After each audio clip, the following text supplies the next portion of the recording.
Running a small business means I wear lots of hats. When I put on my hiring hat, I can count on LinkedIn Hiring Pro to make it easy. LinkedIn Hiring Pro helps manage my hiring workflow, puts my job post in front of a unique network of professionals, and matches me with the best candidates for my business. I can also share my job with my network. No other job site lets me do that. No wonder most small businesses say they'd use LinkedIn Hiring Pro again. Hire right the first time. Post your job for free on LinkedIn today at linkedin.com/quality. Amazon Health AI presents Painful Thoughts. I can't stop scratching my downtown.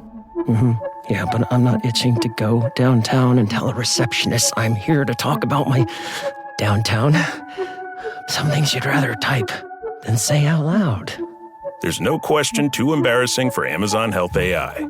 Chat your symptoms and get virtual care 24/7. Healthcare just got less painful. Welcome to Unbound, the podcast with Beth Curry, author, storyteller, and survivor. This is where books meet real life, where Beth reads chapters from her work and breaks free from the traditional audiobook format, diving deeper into the personal experiences, lessons, and liberation behind every page. Nothing is off limits. Let's get unbound. Hi, welcome back to Unbound. This is Season 4, Invisible Daughter. I'm Beth. So in the last episode, we talked about the apprenticeship. You know, how that invisible labor gets assigned gradually, and it escalates so slowly that by the time you notice the weight, it feels like a part of your body, right? Today, I'm going to go a little bit deeper into what that weight is actually made of. It's two things. It's the mental load, and it's the emergency contact role. So both of these things are invisible, but both are completely relentless. They're so normalized in the lives of daughters that most of us have never even stopped to think about them or name them out loud. So I'm going to do that today, okay? So picture this, it's 2:00 in the morning. You're lying in bed. Nothing's wrong in the moment. There's no active crisis. There's no emergency, and your brain will not stop. You're thinking, did you follow up on that prescription? Is there something your husband needs for work tomorrow that you haven't thought of? What time is your friend's appointment, the one she's nervous about? Did you respond to that message about the holidays? Should you check in on that neighbor who seemed off last week? This is the mental load. And for daughters, it doesn't clock out at the end of the workday, right? It runs continuously in the background of every waking hour and more than a few sleeping ones. The mental load is that cognitive labor required to keep a life and often several other people's lives functioning. You know, it's the remembering, it's the planning and the anticipating and the organizing. But for invisible daughters, it kind of extends outwards to encompass the emotional and practical management of entire families and social networks as well. It has several layers. So there's the cognitive layer. You know, remembering the appointments, the preferences, the deadlines, the important dates for so many people who are fully capable of tracking their own shit, right? And then there's the emotional layer. You're monitoring moods and you're anticipating needs and you're managing conflicts and you're providing support across all these relationships at the same time. And there's the anticipatory layer. You're predicting problems before they happen and quietly preventing a crisis that nobody will ever know that you prevented. And there's a coordination layer, being the communication hub and the scheduler and the organizer who makes sure all the moving parts keep moving. And there's the invisible layer, all of the work that happens behind the scenes to make other people's lives smoother and more comfortable, right? Work that's never seen and therefore it doesn't count, right? Nobody recognizes it.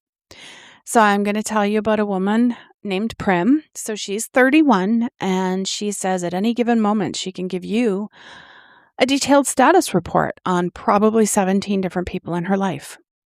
She says she knows her mom's medication schedule, her sister's work stress, her best friend's relationship concerns, her neighbor's financial situation. She says, I realized how extensive it was when someone asked me to describe my own stress level. I started listing everything I was worried about, and they stopped me after 10 minutes to point out that none of it was actually about me.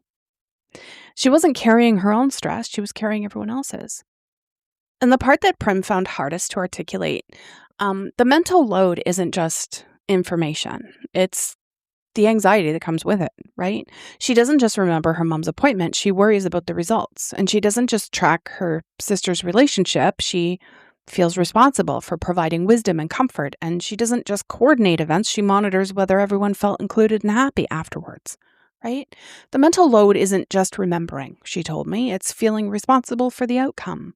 And this is the distinction I want to point out. There's a difference between helping someone and carrying their mental load.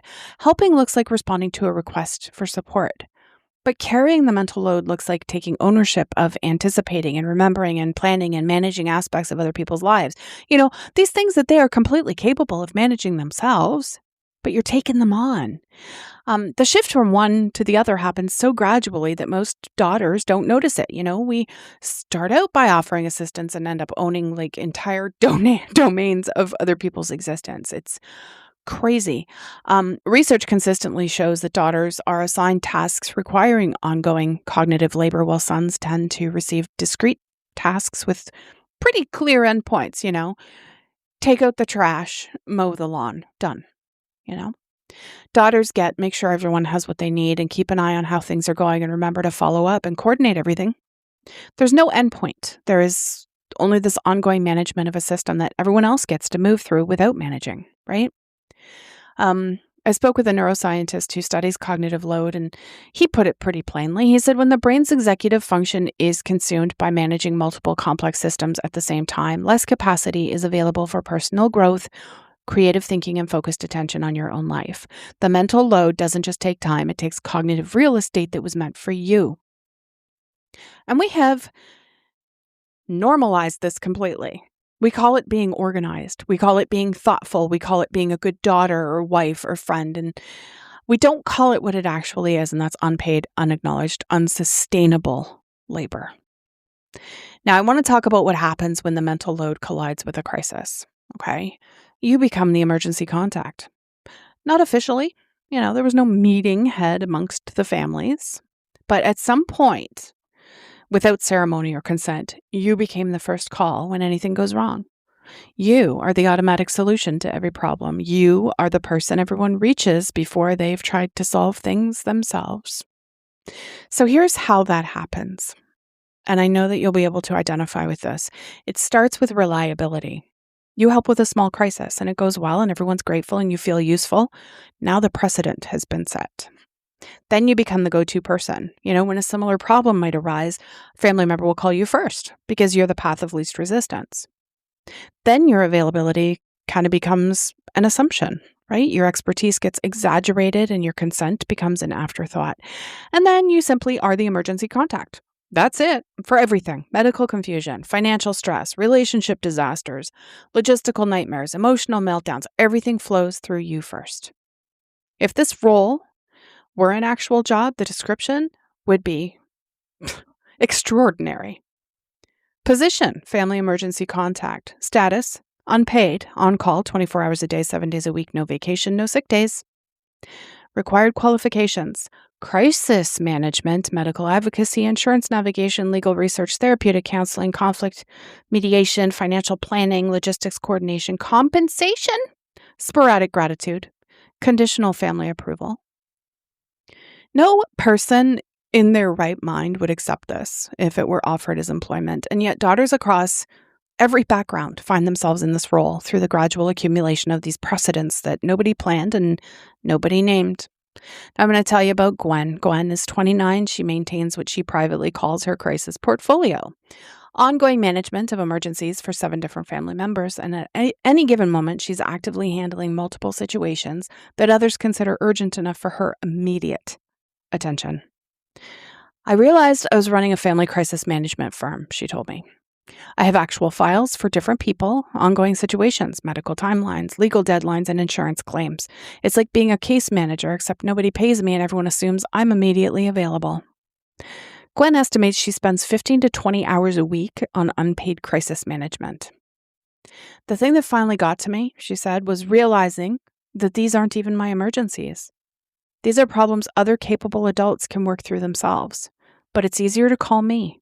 I've become everyone's outsourced problem-solving department. One of the most exhausting parts of this role is something that I want to name directly, and that's the emotional toll of absorbing other people's crises, right? It's not just the time and the logistics. It's the secondhand stress of managing other people's worst moments and the anxiety of being responsible for outcomes that you cannot fully control. So emergency contacts also develop like this particular kind of chronic hypervigilance, right? It's a low level, just constant alertness to the possibility of the next call, right? The stress isn't only during actual emergencies, it's the ongoing anticipation of them. So the inability to fully relax because some part of you is always waiting exists. I talked to someone named Faye, and Faye decided to experiment with what would happen if she stepped back during what her family considered a crisis. Her brother's anxiety about a job interview the next day. He called late one night wanting her to help him prepare. Now, historically, she would have stayed on the phone for hours. Instead, she tells me that she told him, "I understand you're nervous.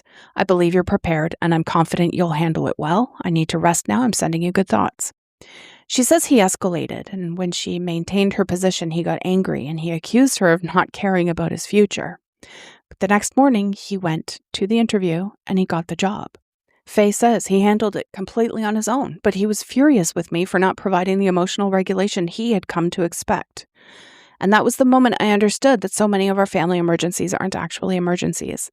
They're requests for me to manage other people's normal anxiety and discomfort. And there's a difference. To me, that difference is everything. I don't want to close today without talking about what it looks like to begin shifting these patterns, because we're going to talk a bit about that. The mental load can be redistributed. It kind of requires making the invisible visible, right? You want to literally document what you're tracking and managing and anticipating so that others can kind of see the scope of what has been handed to you.